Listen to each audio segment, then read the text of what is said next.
Good morning and welcome everybody. I'm so excited to be here with you today and making history with all of you. We are all now officially part of the country's largest anti-hunger conference ever. And so excited to see thousands of advocates here today from every corner of the country. You know, some of you might know that last year at the conference, it was actually my first day on the job. In addition, and as well as my first conference. So a lot has happened since I took over as president of FRAC and since we were all together at the last conference. But as some of you have heard me say when we've talked throughout the year, that it was that incredibly warm welcome, the passion that I heard and the inspiration that I got from all of you in the sessions, in the hallways, in our individual meetings. All that has been the wind in my sails, it's been the wind in FRAC sails, and I think it's helped us all throughout unprecedented challenges that we've had to face during the past year. And in that vein, I do want to take a moment to say that in addition to the hunger work we've done, this has been tough because some of you might have lost loved ones during COVID. And while I hope everybody has remained healthy, for those that have suffered a loss, I just want to offer our sincere sympathies and let you know that our thoughts are with you. Last year, as I was putting together these comments, we were talking about COVID and we knew it was something to keep an eye on. Little did we know it would have the degree and the speed of impact that we have seen in the ensuing months. And the thing that, as I mentioned just now, the inspiration was I saw the hunger community, anti-hunger community come together and rise to meet the challenge very much as people told me to expect, and people did not disappoint. And during this process, we at FRAC, and along with you in our community, we made it loud and clear, not just to Congress and to the White House, incidentally, both the Trump administration and the Biden administration, our state legislatures and our governors, that the access to the nutrition programs is essential and it's also smart. And that people who are struggling with hunger can't settle for down payments. They really need systemic and big commitments from government to help people get back on their feet. And the government did respond, but we know that more needs to be done. The good news is, in order to get that done, we have a great success that we can build upon. And I wanted to share just a couple of reflections on what we have done, which has been significant.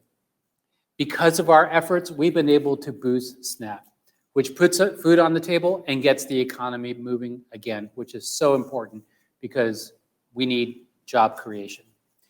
We've also were able to get started a new innovative program to help children suffering from hunger, the pandemic EBT program, and now that program has been expanded to provide benefits to children younger than school age.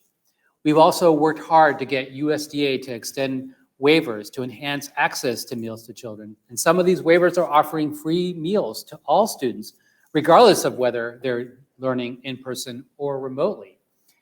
And we've also secured waivers to ensure women can safely access WIC benefits for themselves and their children. So clearly our advocacy is working. And as we know, as my mom told me once, the reward for good work is more work. And I, for one, feel very privileged to be in a position to do more because more needs to be done.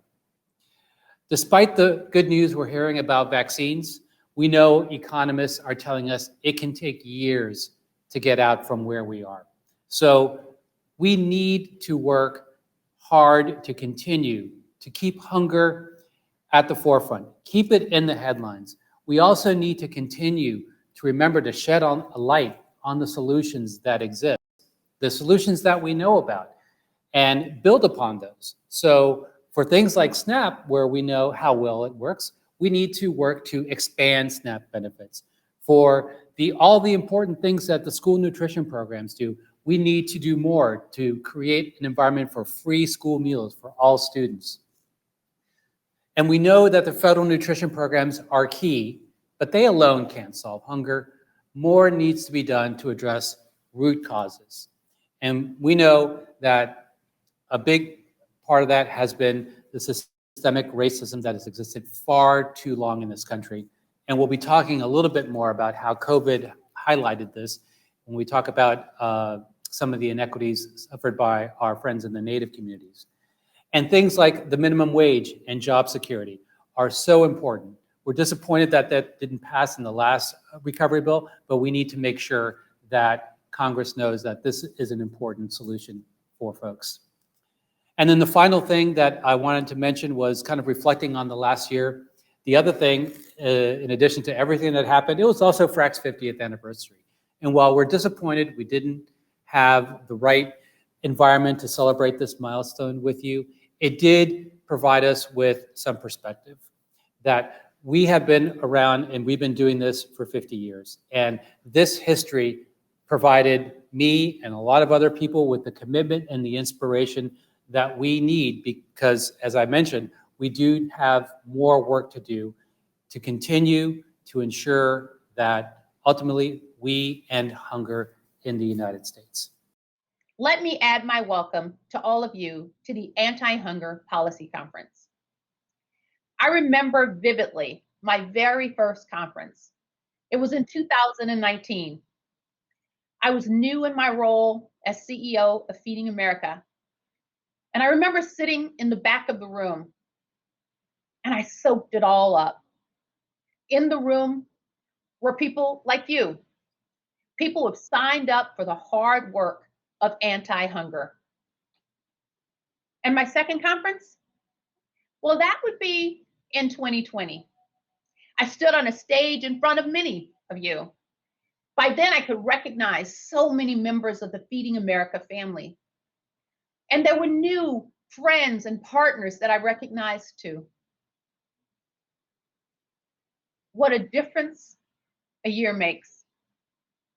Even at that conference, we acknowledged how difficult our work was going to be. But none of us imagined what 2020 was going to be. A global pandemic, lost jobs, closed schools, broken supply chains, racial reckoning, sunlight on the dark corners of things hidden in plain sight for far too long. I remember being taught an expression last year that I know will stay with me always. That sometimes we may find ourselves in the same storms, but seldom are we in the same boats. That's certainly true of the people that we're here to serve.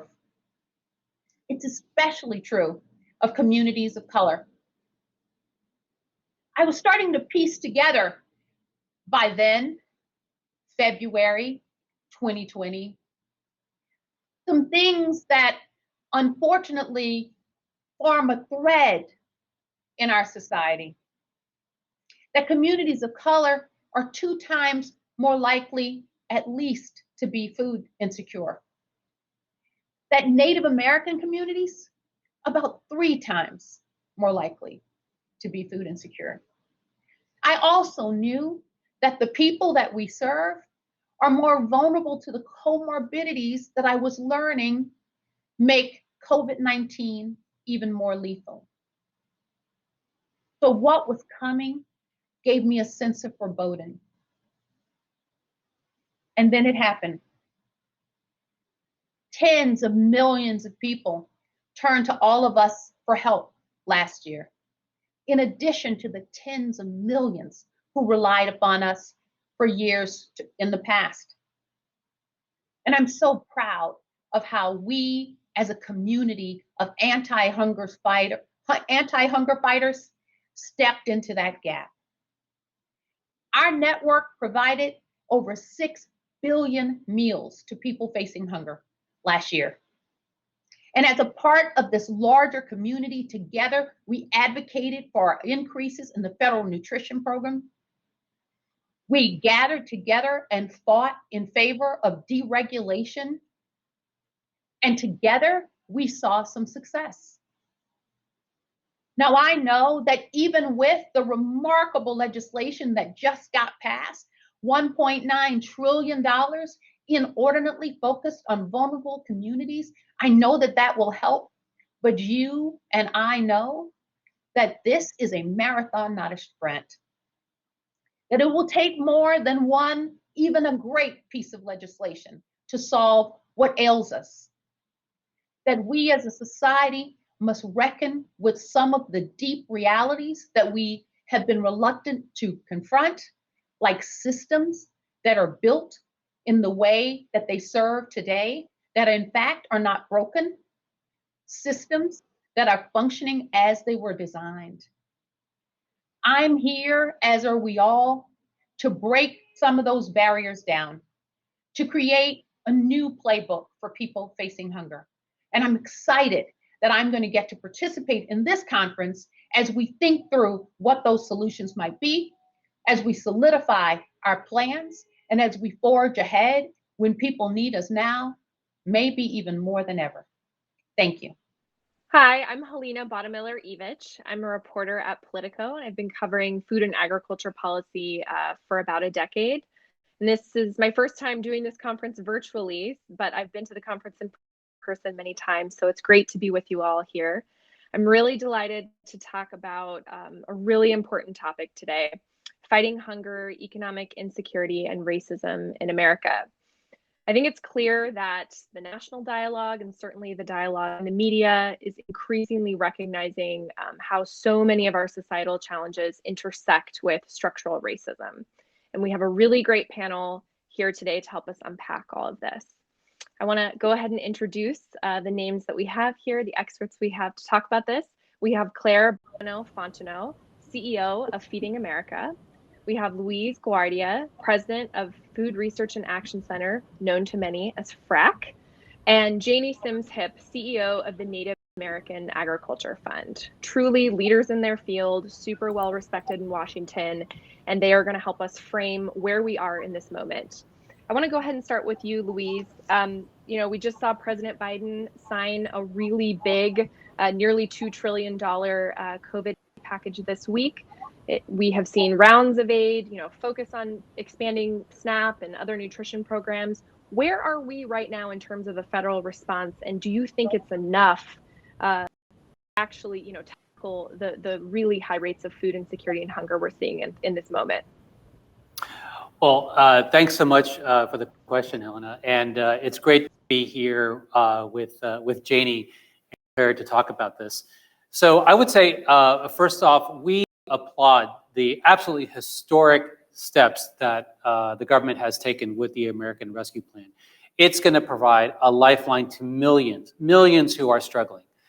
And it's a tremendous step in the right direction. It's historic, but we still believe that more needs to be done. It's not just morally repugnant to us that hunger exists in the country, but it also causes a range of profound harms, including poor health outcomes, poor learning outcomes for children, reductions in productivity, and any aspect of equality of opportunity. The good news is the federal nutrition programs address this. And in the interest of time, I'll share kind of 4 quick examples. First is in the area of SNAP. We know SNAP is the first line of defense that this nation has against hunger. It provides scale to address this problem that is needed. And if I could borrow a phrase from our friends at Feeding America, we know that for every 1 meal that Feeding America provides, SNAP provides 9. But in the spirit of doing more, we need to think about the adequacy of this benefit. It's based on something called the Thrifty Food Plan, and there has been conversation, and we're going to move, and we want to advance it to see that conversation happens to increase the level of benefit. The second point I wanted to make on this was around our nation's children and really kind of putting them at the forefront. We've, throughout this conference and leading up to it, there's been excitement and conversation in our community around free meals for all school children. And we're urging Congress to move forward on this. We know it's going to reduce any impediments to learning.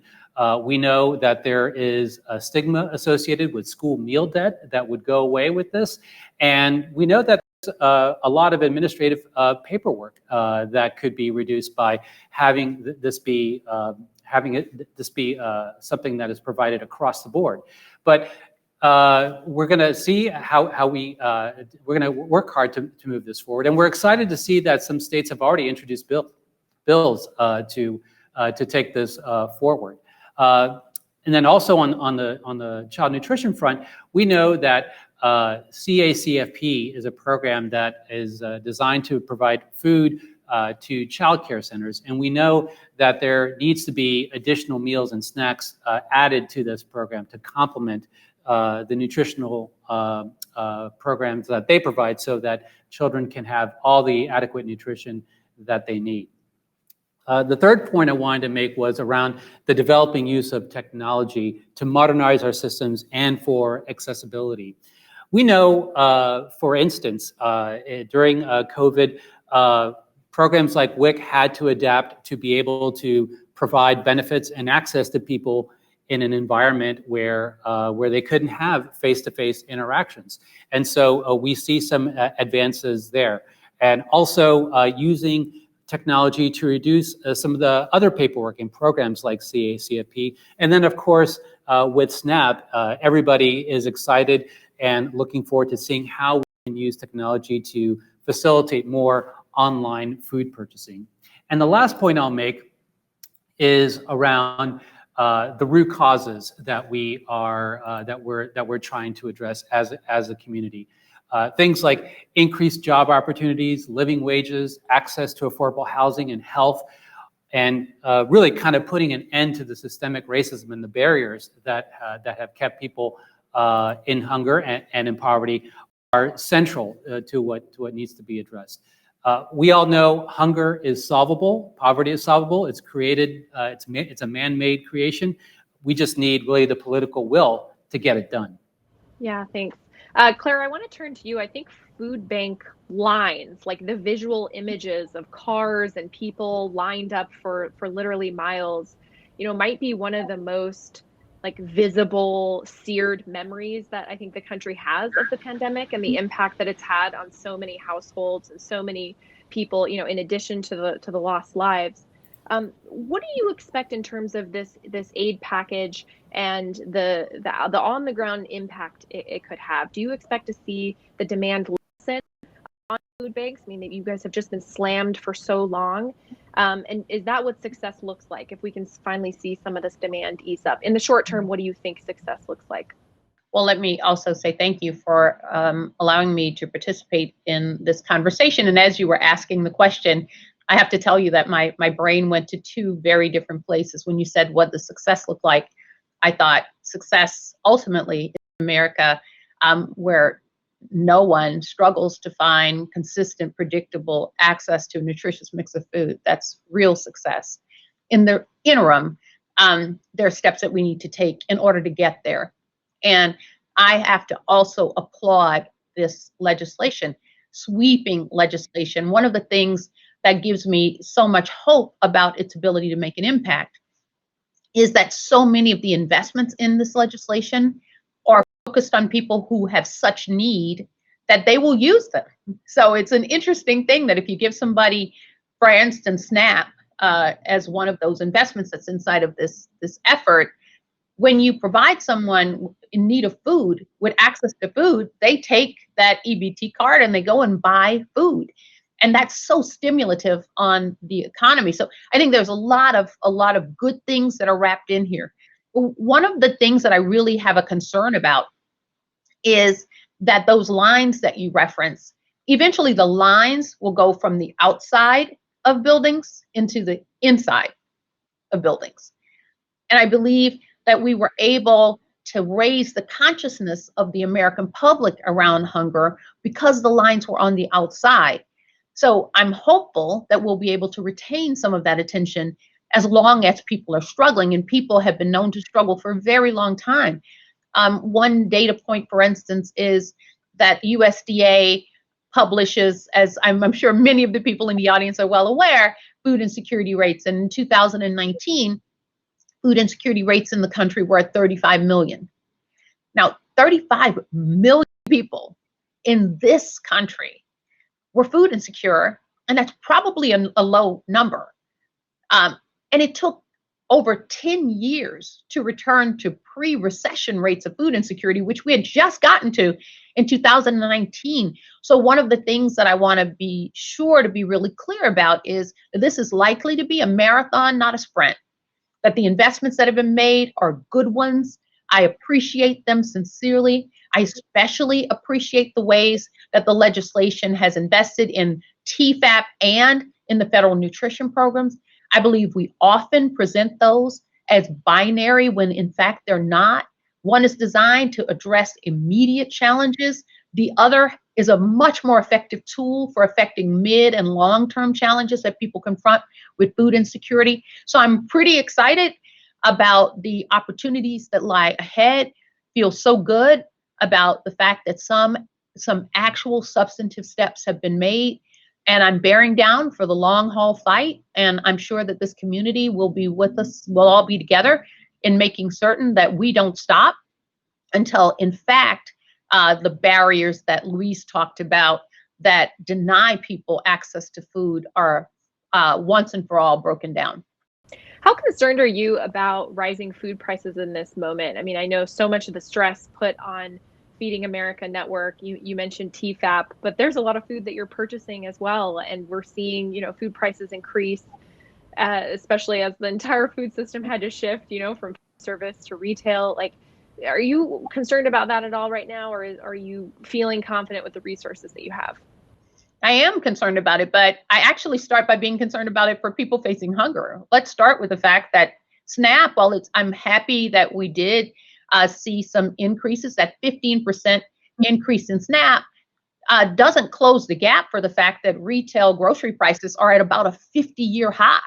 So we do need to continue to advance the work such that SNAP tracks with what's happening in the actual real world for people who are relying upon SNAP. And yes, it does also have an impact on our ability to help people when they need us. So as I mentioned, very, very high rates retail prices for groceries when our food banking system has been put under such stress that a large, highly significant increase in the need for purchasing food right when the food is at a 50-year high. So it is something that I'm concerned about.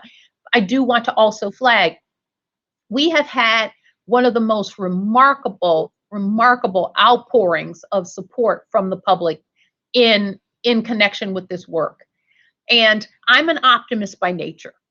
I have always thought that if America understood what was happening, if people were not hidden in the shadows, if hunger were not hidden in the shadows, if it were elevated to the point that people could see the real need and understand and recognize that the people who are in those lines are their neighbors, and those people could very well be them, in fact, depending upon circumstance, that if that were to happen, that the American public would rally. And we've seen the American public rally. So they've invested greatly in the work that we're doing. As I said, I want them to stick with it until nobody's hungry in this country. Mm-hmm. Yeah, I want to shift back to talk a little bit more about the barriers to even accessing these programs and this assistance. I think we are now focusing a lot more on systemic issues, right? Where are the communities that are not having the same ability to get help, whether it's information about SNAP or WIC or some of these programs, or even just physical access to a food bank. I think a lot of times, frankly, we leave out very rural, remote places. I think, there has been a little bit more focus on Indian country and access to nutrition during this time, but I think zeroing in on this, what are we doing to serve like these very isolated, remote, rural communities? And what more could we be doing? Janie, I know you have a great like understanding of how things are working and not working in this moment. Like what more needs to be done there? First of all, I wanted to weigh in and strongly support Louise's comments as well as Claire's. I resonated with so much of what they said. I want to turn just for a second, Helena, to Indian country. And a lot of people in the U.S. really don't think about Indian country too often. We tend to be fairly invisible to a lot of communities, but we are citizens of the U.S. that exist in some of the more remote and rural places in the country. And I'll come back to that in just a second. There are 574 federally recognized tribes, a little over 60 state recognized tribes, and Indian country as a federal definition, if you will, extends over 30 states. About 70% of all Native people live in urban areas, but our land base tends to be in rural and remote reservation communities, or even in non-reservation, just rural communities. And I don't have to tell very many people listening to us today what some of the challenges can be when you are trying to get food into places that are extremely rural and remote. One of the problems that we have in many areas of Indian country is we simply do not have grocery stores. Even today, we might have a convenience store that serves a land base the size of Connecticut, if you can imagine that for a moment, or we might have none at all. And we also have transportation issues and housing issues. Those came into high focus when we were right in the middle of the hardest time of the pandemic, when many tribal governments swept into action as they were laying people off, and as they were, they're the primary employer in many of our communities.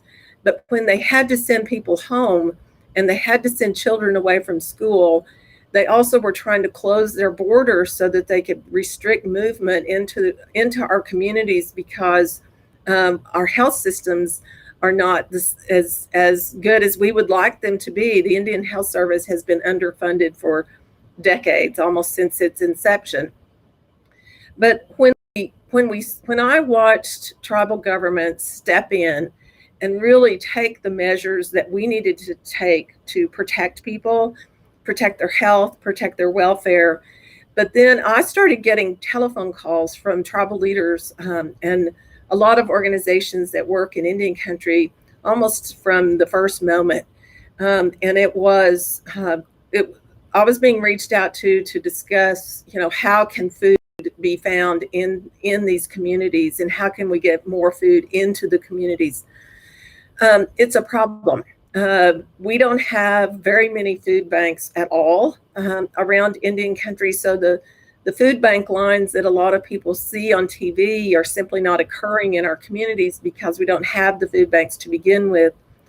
A lot of folks who might use SNAP had difficulty actually getting into town, if you will, to actually access the food that could be used with their benefits. But at the end of the day, we also have a program, the Food Distribution on Indian Reservation program. We saw the numbers climb dramatically, and they started climbing very quickly, and they stayed at a high level. In some communities, we saw a tripling of the number of people who were coming to the food distribution program for assistance.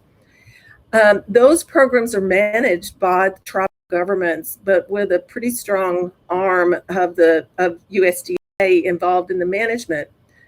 Tribal leaders have been fighting for decades, if you will, for actual management and control over more of the feeding programs so that we can actually get our handle on the food access issues that have really plagued our communities for decades. Food access is a critical problem in Indian country. It has been for quite some time. In some of our communities, a quarter of our population can be food insecure. In some of our communities, it can be up to 80% of the people in the community are food insecure. So one of the things that we have seen is, and I think we're going to continue to need to focus on this with partners and allies from around the country, is, when we move towards more online ordering of food, that's also going to leave us out as well, because we simply don't have broadband.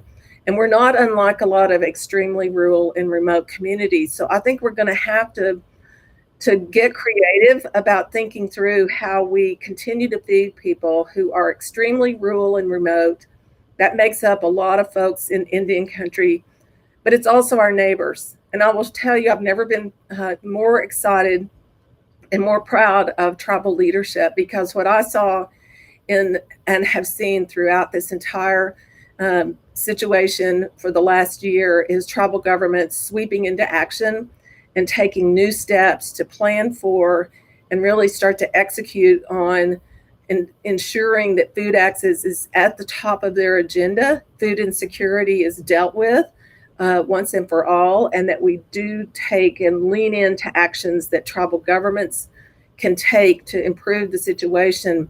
But I do think at the policy level, at the federal policy level, we literally have got to be more creative. State and local governments, organizations like Feeding America are important, but we also have underutilized the importance of the strength and the backbone of the tribal governments in this conversation.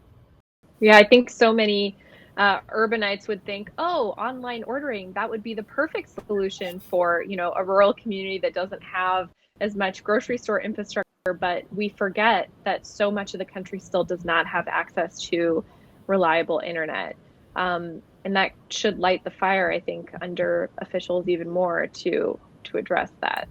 I want to pivot back a little bit to talk more about how COVID has, I think, sparked much more awareness around structural inequities and certainly the racial reckoning that we all, so much time, focused on last summer, and so much media coverage of these questions last summer in response to police brutality. And I think, we're seeing these issues come up more, and we're seeing more awareness, but not necessarily, I don't know that the public has a great understanding of sort of how it intersects on the food and nutrition front. I think, as you're thinking about how to marshal this focus and this awareness, how are you thinking about racial inequity, structural racism, and the food work that you all are doing? I don't know if Claire, maybe you want to start. Like, how are you thinking about that frame? When someone asks you about that, what are you talking about?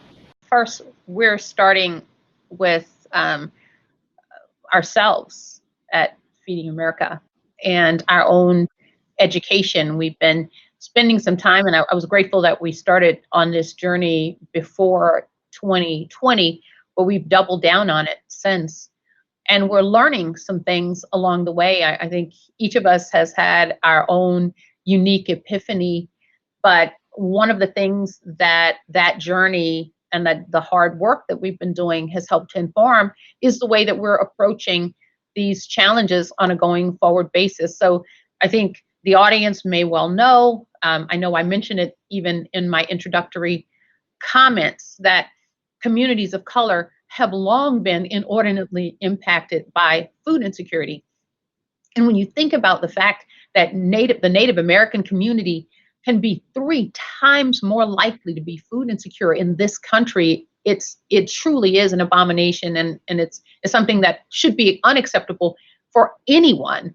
I love that there is a voice at this table that's been set. If we're going to talk about racism and talk about race and its intersection with food insecurity in a forum like this, we should always have people like Janie and her voice at the table in these discussions. And that's the way that Feeding America is approaching it on a going forward basis. We recently announced the Food Security Equity Impact Fund, which is being seeded with $20 million. And it's specifically focused on interventions that can result in an unlock around some of these systemic barriers. It was inspired by Mackenzie Scott, who made an investment in our work at a national level. She'd also made investments in some of our food banks. And I really personally struggled with, well, why? I understand her philosophy around giving, or I thought I did. Why would she put that in our hands at the national office when she's so inclined to invest in local community-based interactions? And after we thought about it for a while, we thought, well, what stops us from doing that with these funds? So we started the fund, and we are explicitly going to focus on increasing the chairs at tables, at the early decision-making tables. Coming up, we don't need to come in a paternalistic way and tell communities what they need. Instead, we need to be at the table with communities, understanding what they need. We're going to engage even more deeply and more broadly with BIPOC-led and run organizations that are inside of communities. And we're going to learn. One of the things that I used to think, what a wonderful, powerful statement, when I'd hear people say, if you give a man a fish, he'll fish for a day. Teach a man to fish, he'll fish for a lifetime. And I used to think that's a beautiful statement. You know, this journey is teaching me that I should be asking, what does the man want to eat? Who told you he needs you to teach him how to fish? Maybe what he needs is a pole, not a fishing lesson. So that's the way that we're going to approach it. And actually, this is one of the learnings from being in a national federated organization like Feeding America, where we have 200 members who are empowered, independent organizations themselves that choose to work together because of the scale that we can have when we do so, and the best practices we can leverage when we do so. But they've taught me this expression that I'm going to use, and that we collectively are going to try to use in this work especially, which is with us, not for us. That's the way we plan to do this. And we know it's hard work, but I don't think anyone who's listening in on this conversation signed up for something that they thought was easy. I believe the solutions are out there. I don't think we always ask the right people. We plan to ask the right people.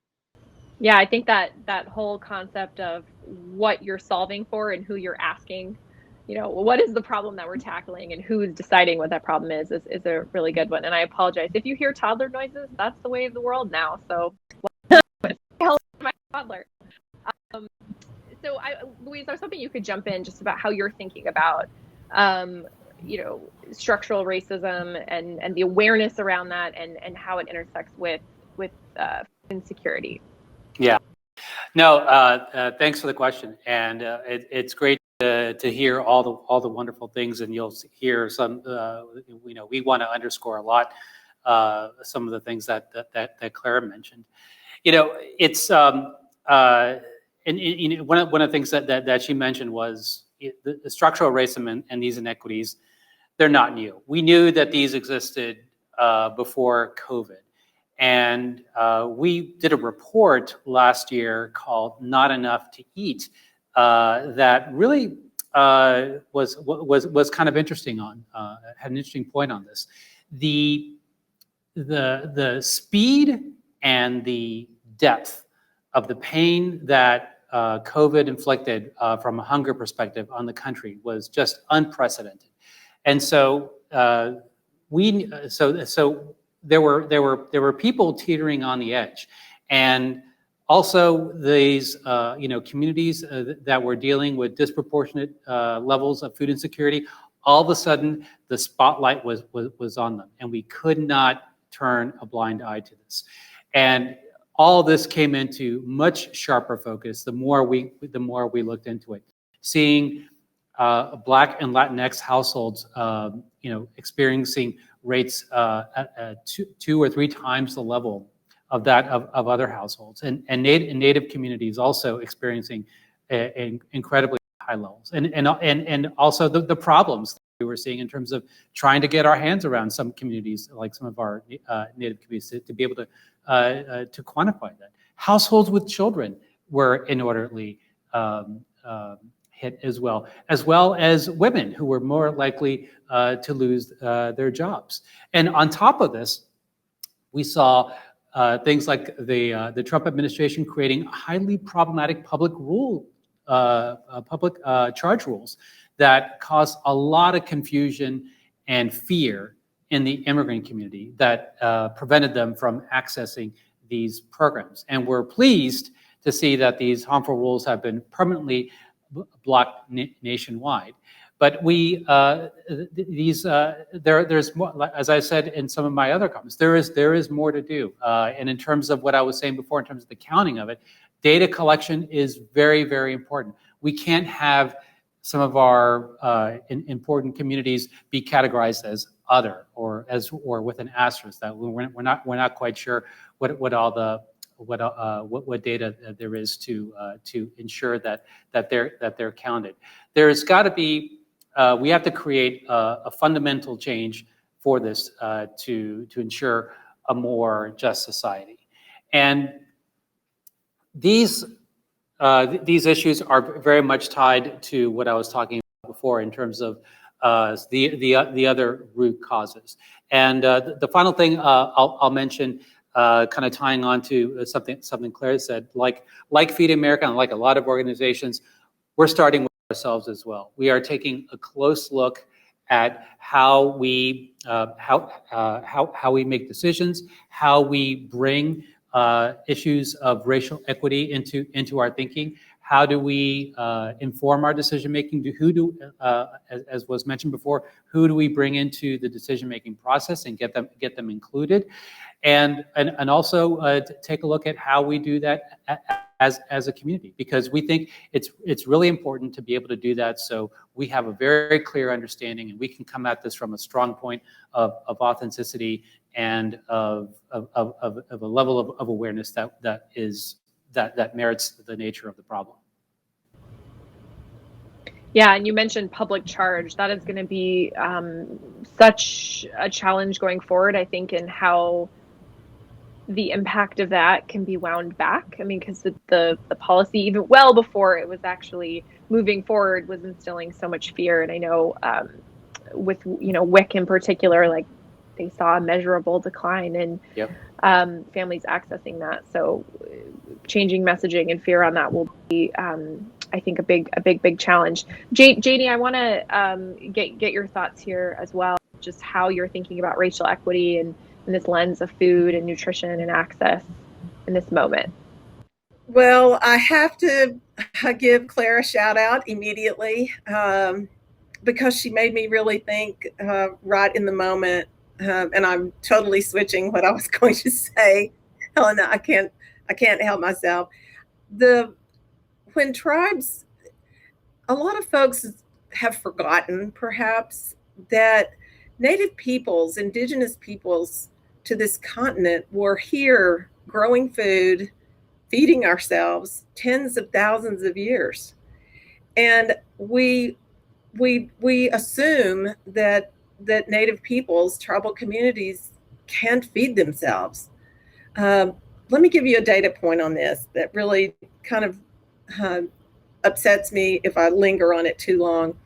There's a lot of food grown within Native communities and it leaves and it never comes back. And it goes, we're not sure where. It goes into other people's communities. And yet we, within our communities, still have these lingering food insecurity issues. A lot of that has to do with infrastructure, and a lot of it has to do with how much we trust each other. I have always been struck by how little trust we have in the people we are trying to help be fed, that they might know what they need. And Native communities, I think, deeply fall into that category. We have such strong food traditions and food cultures. Many of our communities, the strength of our resiliency centers around food. And yet we're food insecure. And that is solvable. But we calibrate, and this, I'm showing off my nerd food policy side. We calibrate the feeding programs that we live with today around the assumption that we should not buy food in those feeding programs from the very people who are growing the food. I really do not understand that. We have a lot of native producers. We have a lot of Black farmers. We have a lot of Hispanic farmers, Latinx farmers. Why are we not actually buying food from them to keep them viable and sustainable within our communities so that we don't rely on outside food so much? That really is something that we're really woefully not paying enough attention to. And I also think that we have to be in a place where we hear more deeply from the communities that we are trying to serve. The Native American Ag Fund was actually created out of the settlement of a longstanding litigation against the USDA, not in the FNS arena, Food and Nutrition Service, but in the Farm Service Agency arena. And it was all based on discrimination in lending to farms and ranches. That case was eventually settled by Secretary Vilsack when he was at the department before, and I'm so very thankful that he is back. I think he's going to and already has hit the ground running, but I think for many communities it matters that he's back because he doesn't have to come up to speed. He's at speed. And so I think we're going to see a lot of positive things happen at the department because of his presence and the team he's building.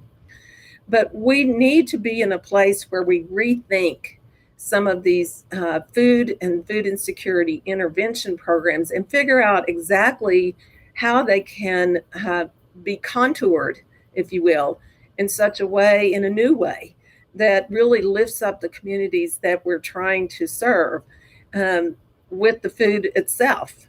Because I see it all over the place. I see a lot of folks who literally are raising the food right down the road, but it somehow can't get into the purchasing infrastructure and be used within the community. I know we can solve for that. Yeah, Janie, you just reminded me of something I don't think gets really enough attention, but the idea that we're not relying enough or focusing on like traditional foods when we're serving Indian country. The idea that we're just eating commodities are sort of like, I don't know if it's like a lot of peaches or different foods that maybe are sort of like, that's a normal food you would expect to eat at a food bank, aren't really paying attention to what certain communities would actually want to eat or traditionally have eaten. Do you think we've made progress on that front? And what more can be done? I think this issue just does not get the attention that it deserves. We have made progress, I'll tell you that. We have. We started making real progress when Secretary Vilsack was there before. We continue to make progress. I think we're going to see even more progress. I'm very excited about that. But it really isn't just buffalo or wild rice. I mean, there are so many foods that are so unique and culturally tied to certain peoples and groups and communities. And somehow we think they're not nutritious. And of course they are. And I think if we could just open our minds a little bit more and really create the mechanisms where those sorts of cultural foods and traditional foods that can actually feed your soul at the same time that they're feeding your body. And the other thing I will tell you too, and I've done a lot of work in this area, is the science really supports that when we help people access foods that are traditional to their bodies, it's actually healthier for them. So there is this mind-body connection when it comes to food, and I think the more we can actually lean into that and not think that everybody needs to eat the same canned peaches, maybe that's not the best thing, and be more fluid about it. And I think it goes back to what Claire said. Those voices have to be at the table.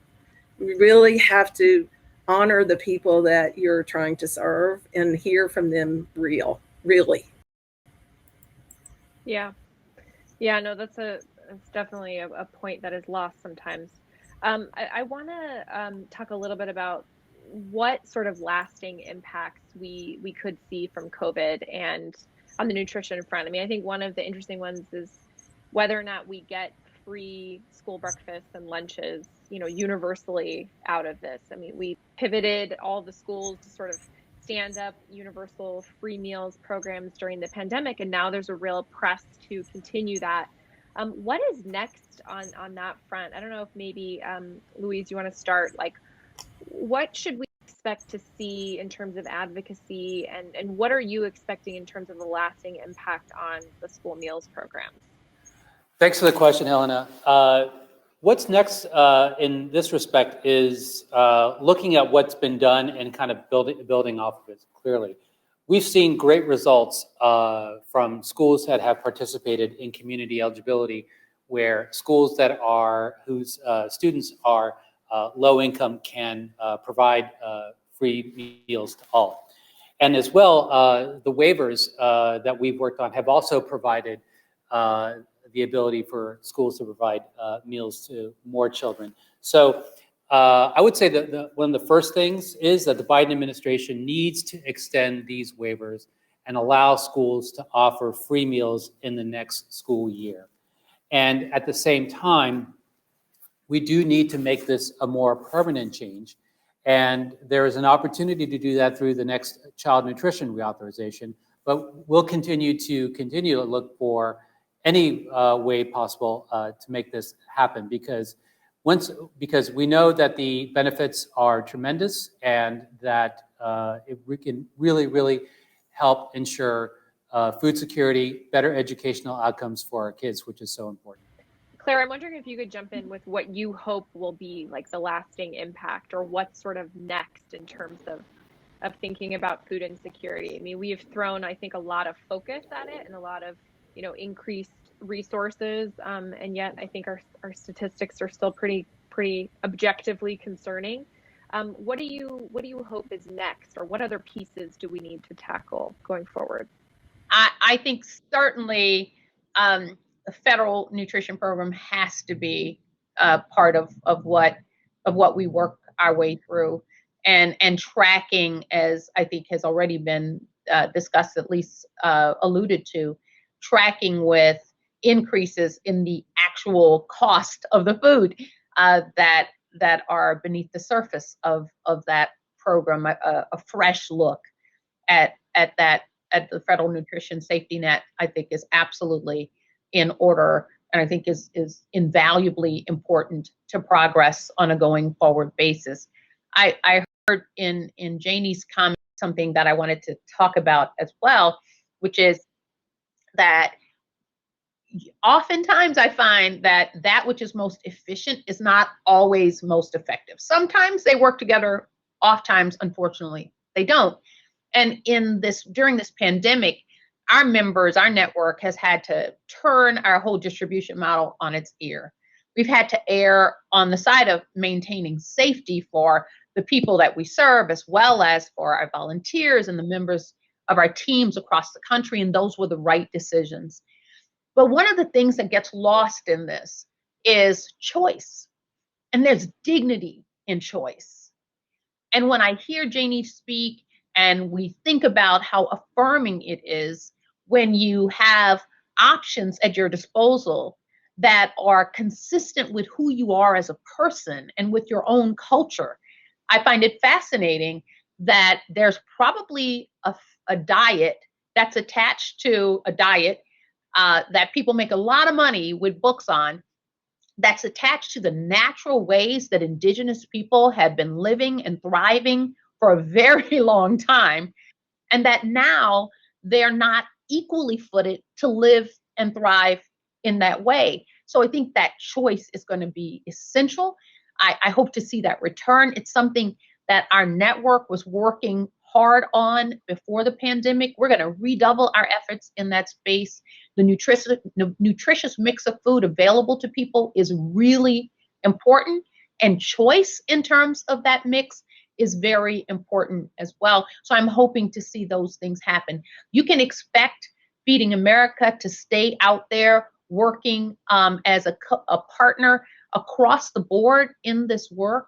We know that these issues should be 100% issues. And I think we're going to get a chance to talk about why that's true in a minute.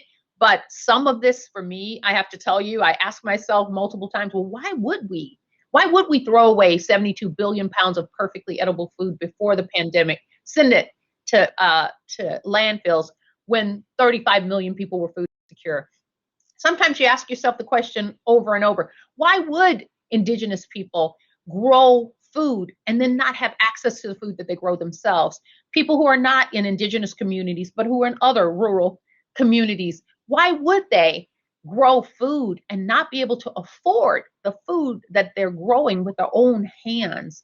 Well, there's no good reason why. And we can be a part of solving for a better answer, which is to not do it the way we did it before. So I've been asked about returning to normal. And I keep saying, it depends upon what normal used to be for you and whether or not you want to return to that. I don't want to return to what normal was for people facing hunger, for vulnerable communities in this country. We need to we need to write a new playbook. And I'm confident that we're on the cusp of doing that. And I find it really energizing.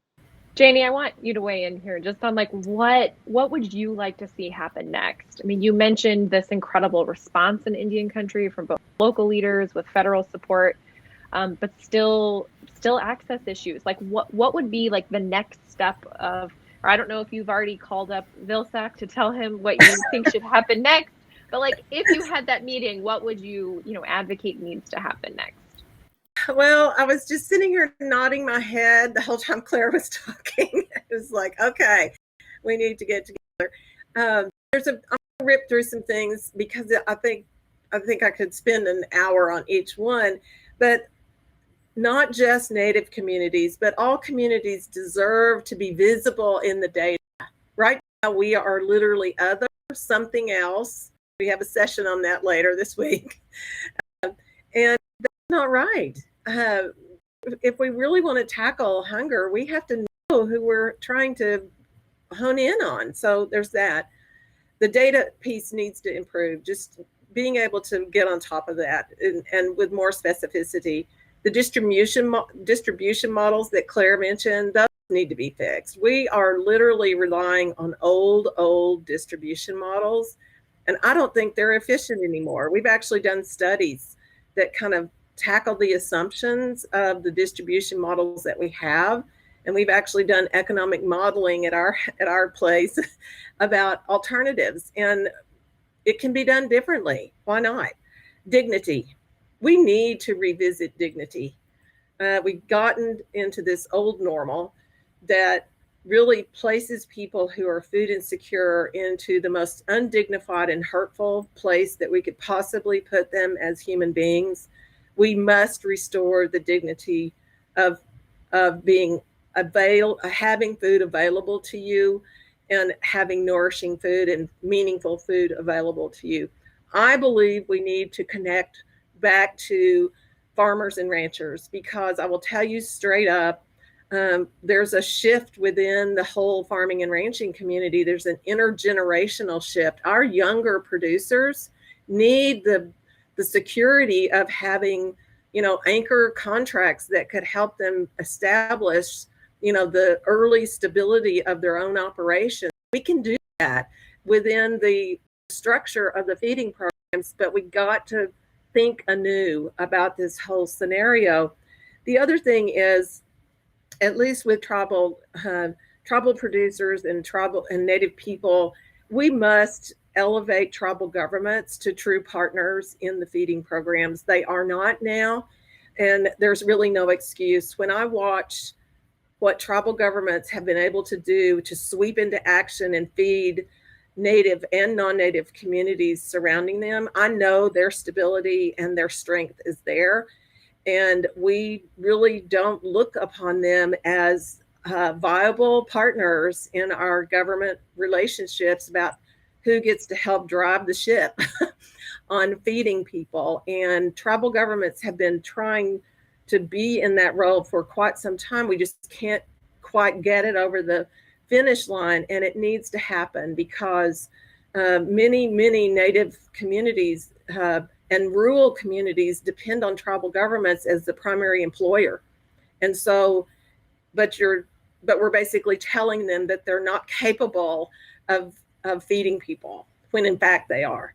I just think there's so many things like that. I think that if we could just look at things afresh and start new and really think about what we want the feeding programs to, and this whole scenario of feeding people to be for the next 50 years. We have a really important moment right now to really tackle that in a meaningful way and build in justice into the whole conversation.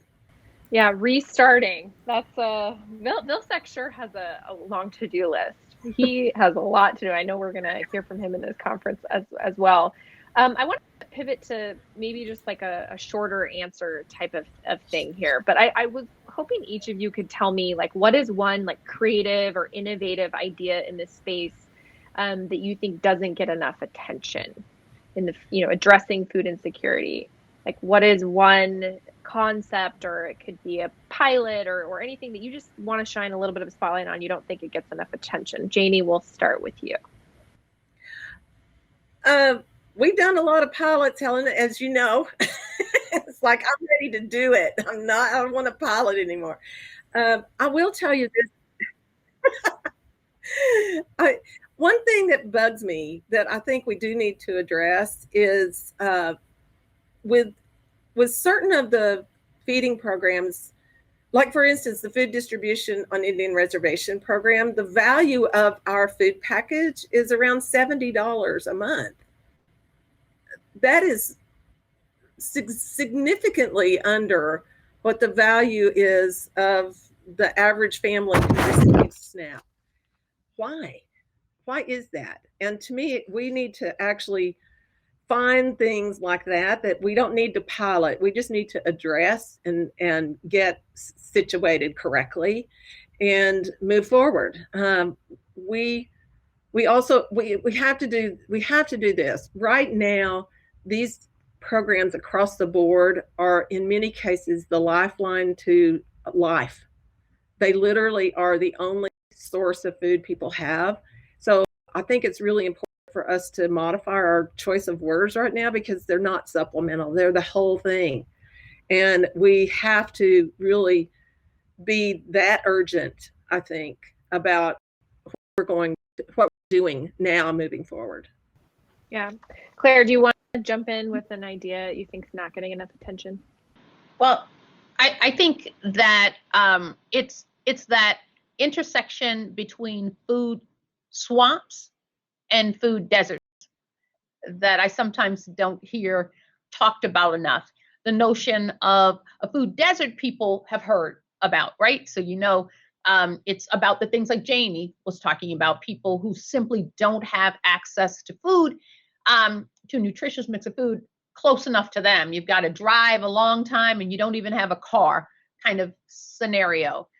But the food that is closest to people tends to be the food to people that we serve, tends to be the food swamp, if you will, where there's a lot of food in certain cases, but the food does not have high nutritional value. And the food that's easiest to access because of price tends to have lower nutritional value as well. So thinking about the intersectionality of both of those things, I think, is important. As I talk to people and I'm interviewed in different fora, I notice that people say, oh, I don't understand. How is it that person's obese and you're telling me that there's an issue with food insecurity? We have an obesity problem, not a food insecurity problem. And they don't understand that the two work so closely together. So I think helping people to understand the intersectionality of that, I think, is something that we really need to take with us in the future and we need to solve for.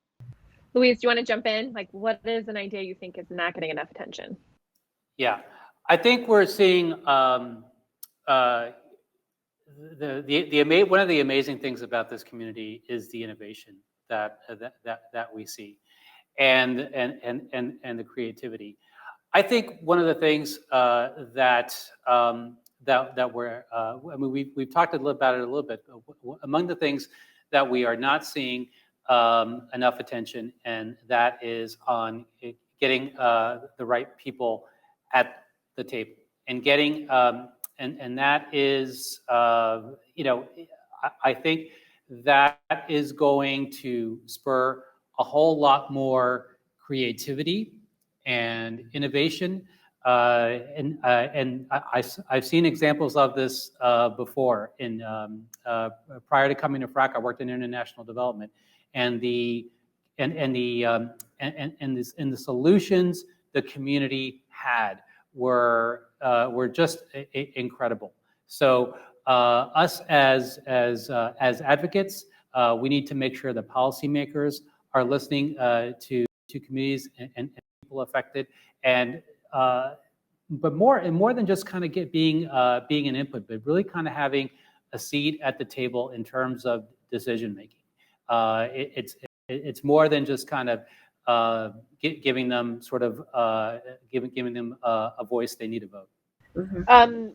We only have a couple of more minutes here, but I thought it would be kind of interesting because we have so many. I think somebody said this is the largest anti-hunger conference ever, because it's online and so many more people can access it. And I know so many in the audience here have been on the front lines serving people in need for many years, but really I think in a very stressful situation, an extra stressful situation the last year. And as all of you are working on these issues, I was hoping you could talk about how you keep from burning out, physically, emotionally, work-wise, and what advice do you have for the folks who are in the audience here who, are frankly exhausted from working on the front lines here? We'll start with Claire. Well, I can tell you what I've done, and I always have to acknowledge that everything that I do is imperfect. So I don't know that I can give good advice on it, but I can tell you what I have done that has been sustaining for me, and what I think is sustaining for our network so far is building a team of support or a network of people that you really trust and admire and respect. And one of the best ways to show people that you trust and admire and respect them, just as Janie was talking about earlier, when it comes to the people that we're all here to serve, is to lean on them and allow them to have a voice in the work. And the other side of that, for me, the inverse property is, if I have to be there all the time, if I have to participate in every meeting, in every conversation, what am I telling the people around me about the level of regard and respect and admiration and trust that I have for the contributions that they might make? I don't believe that we'll be better off by having fewer of us in this fight. We need more. And if we don't engage in self-care, we won't actually be able to withstand this marathon that I think we're signing up for. Janie, how are you thinking about this? I do what I always do. I think about our young people. They always give me such energy and focus, and they help me to keep going. Our fund was created. We actually did our first round of grant applications about 2 months before the pandemic hit, and we've done 2 since then. And to be able to connect with the 300 grantees that we have and hear direct from communities just empowers you like mad. It can be draining because you really hear in their voices the stress and the challenges before them. But I will tell you, for me personally, and I think for a lot of the people that I work with through the fund, we just keep looking at our young people. It is so important for us to get this right and for them to have the tools they need to survive and thrive. That includes food, but it's not just food.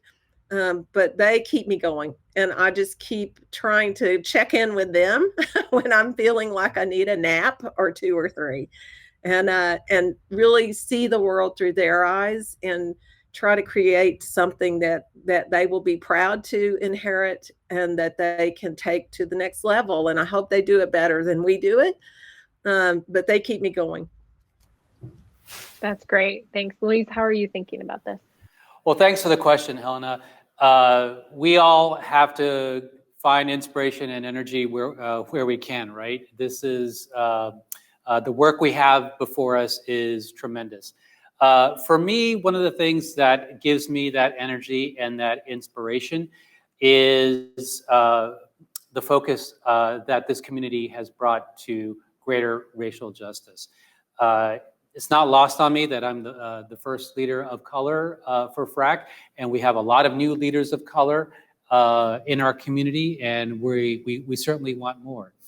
The point that we find ourselves in as a society and as a country gives us an incredible platform to make huge changes in this. And it's going to take a while. We know that. We know it's going to be a lot of work. I mean, this is, some of these issues are several hundred years in the making. But if we address this now with everything we've got, we can move towards greater equity for future generations, as Janie was mentioning, and we can ensure that everybody in this country has the nutrition they need to fuel their dreams. Well, on that hopeful note from all of you, I want to wrap up. I thank you so much for this conversation. Truly, so much insight and experience and leadership here. It was really wonderful to connect with you all virtually. I hope next year we're in person and the years following. Hopefully we put this all behind us and have brighter days ahead. I want to thank you all so much for having me. Thank you. Thank you. Thank you. And now, please stay tuned for an important message from our friends at the Kellogg Company. Hi, everyone. I'm Stephanie Slingerland, Senior Director for Philanthropy and Social Impact at the Kellogg Company. I sure wish we could be together in person. I always learn so much from our conversations. But until then, let me assure you that your work and our partnerships are more important than ever, especially now when so many more families are facing food insecurity. My colleagues and I work hard every day to encourage others to join us in helping those experiencing hunger. This is a cornerstone of our Kellogg's Better Days global commitment to fighting food insecurity by addressing the interconnected issues of health, hunger, and climate. In doing so, we've committed to creating better days for 3 billion people by the end of 2030. We champion and have seen firsthand the power of public and private partnerships with federal nutrition programs that have been very responsive during this pandemic.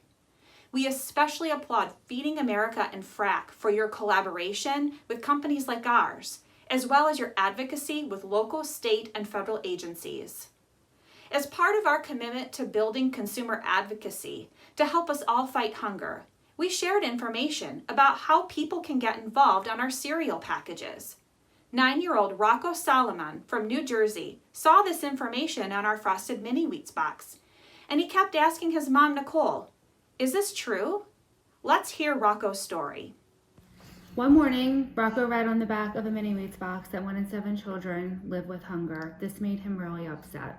It did. So I created my team.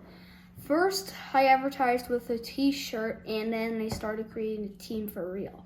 So with the money I earned, I went out with my friends shopping, and we collected a total of 8,000 items and 1,600 cereal boxes from Kellogg's. I plan to work with this team for the next 20 years because that's, I think, how long it will take me to solve childhood hunger.